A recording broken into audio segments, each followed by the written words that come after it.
Hello mga ka-fam! Hi! It's me, Mami Jolie! Wow, high tide nga pala ngayon kaya maliligo kaming tatlo dito sa dagat. Kung titingnan nyo parang ang dumi-dumi ng dagat pero hindi naman. Sadyang hindi lang talaga high resolution tong aking cellphone. Anyway, sa tabi lang kami ng dagat kasi hindi naman kami magaling lumangoy. Ang mahalaga ay makakatikim naman tayo ng tinatawag na vitamin C. C as in dagat.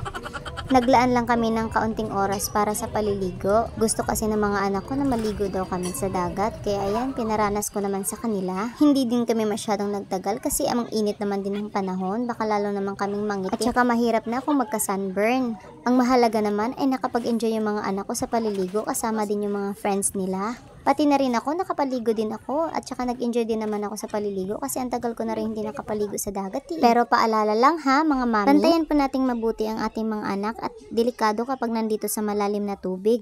Baka po sila ay malunod. Dapat po lagi tayong nakantabay sa kanila. Ingat po!